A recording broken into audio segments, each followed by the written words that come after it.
G20 सम्मेलन के मंच से पीएम मोदी ने दुनिया को कौन सा पैगाम दिया है? पीएम का 5 अरब डोज कोविड वैक्सीन बनाने का प्लान क्या है?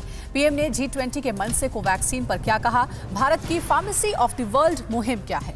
मोदी मैक्रो मुलाकात में क्या है खास? पीएम के इटली दौरे और G20 सम्मेलन से जुड़ी बड़ी खबरों के लिए देखिए top 9 G20 summit. PM Modi ने G20 देशों के नेताओं से वादा किया कि भारत अगले साल के अंत तक कोरोना वैक्सीन की 5 अरब डोज बनाएगा, जो दुनिया में कोरोना संक्रमण फैलने से रोकने में बेहद कारगर होगा।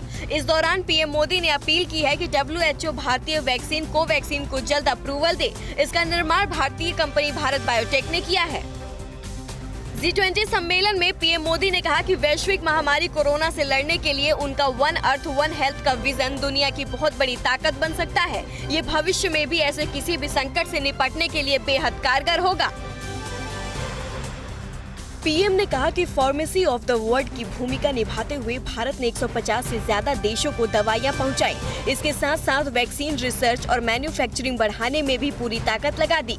बहुत कम समय में हम भारत में 1 बिलियन से अधिक वैक्सीन डोज लगा चुके हैं। दुनिया की 20 सबसे बड़ी अर्थव्यवस्थाओं वाले देशों के नेताओं का 2 दिवसीय G20 शिखर सम्मेलन इटली के रोम शहर में हो रहा है। इसमें जलवायु परिवर्तन, कोरोना और अर्थव्यवस्था पर चर्चा हो रही है। हालांकि ज्यादातर नेताओं का फोकस दुनिया को कोरोना महामारी की चुनौती से उबारने पर है।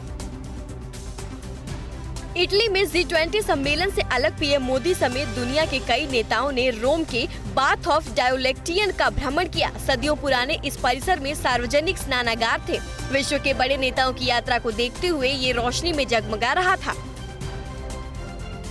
पीएम मोदी ने इटली में अमेरिकी राष्ट्रपति जो बाइडेन, जर्मनी की चांसलर एंजेला मार्केल समेत सिंगापुर के पीएम ली सिन लुंग, फ्रांस के राष्ट्रपति इमैनुअल मैक्रो के साथ दुनिया के कई राष्ट्राध्यक्षों से मुलाकात की। पीएम मोदी और मैक्रो के बीच द्विपक्षीय सामरिक संबंधों और हिंद प्रशांत क्षेत्र समेत आपसी हितों के कई मुद्दों पर चर्चा हुई। पीएम मोदी से मुलाकात के बाद फ्रांस के राष्ट्रपति मैक्रो ने हिंदी में ट्वीट किया, जिसका पीएम मोदी ने भी फ्रेंच में जवाब दिया।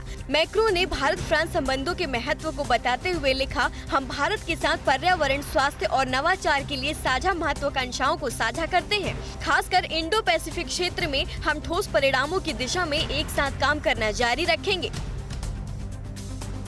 पीएम मोदी ने कल वेटिकन सिटी में पोप फ्रांसिस से भी मुलाकात की। पीएम ने पोप को भारत आने का न्योता दिया, जिसे उन्होंने स्वीकार कर लिया है। करीब 1 घंटे तक चली मुलाकात में पोप फ्रांसिस ने कोरोना के खिलाफ दुनिया को दी गई भारतीय मदद की तारीफ की है। G20 शिखर सम्मेलन के समापन के बाद पीएम मोदी आज ग्लासगो के लिए रवाना हो जाएंगे। पीएम वहां से 1 और 2 नवंबर को यूएन की बैठक COP26 यानी 26वें कॉन्फ्रेंस ऑफ पार्टीज में विश्व नेताओं के शिखर सम्मेलन में हिस्सा लेंगे। इसमें 120 देशों के नेता शामिल हो रहे हैं, जो पर्यावरण और प्रकृति से जुड़े कई विषयों पर चर्चा करेंगे।